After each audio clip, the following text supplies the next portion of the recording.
মহান মানুষেরা তাদের অভিজ্ঞতা, তাদের অনুভূতি, তাদের কথার মাধ্যমে বাণী আকারে আমাদের মাঝে রেখে যান, যে বাণীগুলো আমাদের জীবনে ছাপ ফেলে যায়। তাই আজ ভারতের মহান রাষ্ট্রপতি এপিজে আব্দুল কালামের কিছু বাণী আপনাদের সামনে মেলে ধরলাম।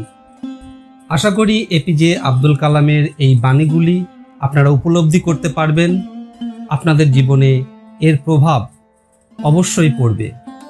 তিনি বলেছেন, don't take rest after your first victory, because if you fail in the second, more lips are waiting to say that your first victory was just luck. প্রথম জয়ের পরে বিশ্রাম নিও না, কারণ দ্বিতীয়টিতে যদি তুমি ব্যর্থ হও তাহলে আরও অনেক লোক অপেক্ষা করছে এটি বলার জন্য যে তোমার প্রথম জয় শুধুমাত্র ভাগ্যের ফল। এই কথাটি কতখানি সত্য আমরা সকলেই জানি। আরও ভালো করে জানে সেলিব্রিটিরা।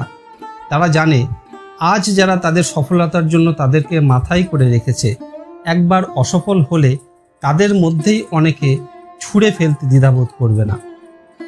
তাই জীবনে বিশ্রামের কোনো অবকাশ নেই। জয়ের আনন্দে গা ভাসালে পরাজয় খুব কাছে চলে আসবে। তাই জীবনে জয়ের খিদে নিয়ে এগিয়ে চলতে হবে। You have to dream before your dreams can come true. স্বপ্ন সত্যি হওয়ার আগে তোমাকে স্বপ্ন দেখতে হবে।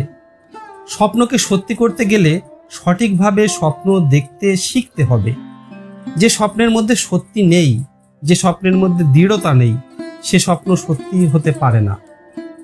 তিনি আরও বলেছেন, look at sky, we are not alone, the whole universe is friendly to us and conspires only to give the best to those who dream and work. আকাশের দিকে তাকাও, আমরা একা নই। যারা স্বপ্ন দেখে ও কাজ করে সমস্ত মহাবিশ্ব বন্ধুর মতো তাদের সেরাটা দেওয়ার জন্য ষড়যন্ত্র করে। আকাশের দিকে তাকিয়ে দেখো, তুমি একা নও। তুমি শুধু স্বপ্ন দেখো ও সেই স্বপ্ন পূরণের জন্য কাজ করে যাও। তাহলে এই মহাবিশ্ব তোমার বন্ধুর মতো তোমার পাশে দাঁড়াবে এবং সেরাটা তোমাকে দেওয়ার জন্য প্রস্তুত থাকবে। কিন্তু তোমাকে তোমার স্বপ্ন সফল করার জন্য কাজ করে যেতে হবে, এর কোনো বিকল্প নেই। Human need difficulties because they are essential to enjoy success. সফলতার আনন্দ উপভোগ করার জন্য মানুষের অসুবিধার প্রয়োজন। মানুষ পরিশ্রম করে কষ্ট করে যখন সাফল্য অর্জন করে তখন তার আনন্দই আলাদা। আর অনায়াসে যে সাফল্য পাওয়া যায় তার মহত্ব, তার গরিমা সে উপভোগ করতেই পারে না। তাই বাধা বিঘ্ন অতিক্রম করে জয় ছিনিয়ে আনাতেই মানুষের আনন্দ। তাই তো মানুষ দুঃসাহসিক অভিযানে নিজেকে সামিল করে, পদে পদে বিপদ জেনেও পিছিয়ে আসে না। Excellence is a continuous process, not an accident. উৎকর্ষতা একটি ধারাবাহিক প্রক্রিয়া, দুর্ঘটনা নয়। উৎকর্ষের শিখরে চড়তে গেলে ধীরে ধীরে সংযম রেখে এগোতে হয়। হঠাৎ করে একদিনে উৎকর্ষের শিখরে ওঠা যায় না, কারণ উৎকর্ষটা অ্যাক্সিডেন্টালি আসে না। Failure will never overtake me if my determination to succeed is strong enough.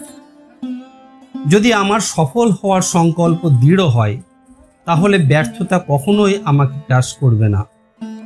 তাই ব্যর্থতা আসতেই পারে। একজন শুধু সফল হবে, কখনোই ব্যর্থ হবে না এমন হয় না। কিন্তু সফল হওয়ার জন্য তার সংকল্প যদি যথেষ্ট মজবুত হয় তাহলে ব্যর্থতার কষ্ট কাটিয়ে সফলতার মুখ সে দেখবেই। If you want to shine like a sun, first burn like a sun. তুমি যদি সূর্যের মতো উজ্জ্বল হতে চাও তাহলে আগে সূর্যের মতো জ্বলো। সোনাকে খাঁটি হতে গেলে যেমন তাকে পুড়তে হয়, তেমনি সূর্যের উজ্জ্বলতা আসে তার জ্বলার মধ্য দিয়ে। তাই নিজেকে একজন সফল মানুষ হিসাবে প্রতিষ্ঠিত করতে গেলে, সবার আদর্শ হতে গেলে নিজেকে জ্বালিয়ে সেই আগুনে নিজেকে সেঁকে নিতে হবে। এছাড়া দ্বিতীয় পথ নেই। আজ যারা প্রণম্য যারা মহান হয়েছেন তারা নিজেদেরকে সাংঘাতিক কষ্টের আগুনে জ্বালিয়ে পুড়িয়ে খাঁটি হয়েছেন, তবেই তারা মহান হতে পেরেছেন। চেষ্টা করলাম ভারতের মহান রাষ্ট্রপতি ও বিজ্ঞানী এপিজে আব্দুল কালামের মহান কিছু বাণী আপনাদের কাছে মেলে ধরতে। জানি না কতটুকু পারলাম, তবে ক্ষুদ্র প্রচেষ্টা রইল। আমরা সকলেই চাই মহান মানুষদের জীবনবোধে উদ্বুদ্ধ হতে। ভালো থাকুন, সুস্থ থাকুন।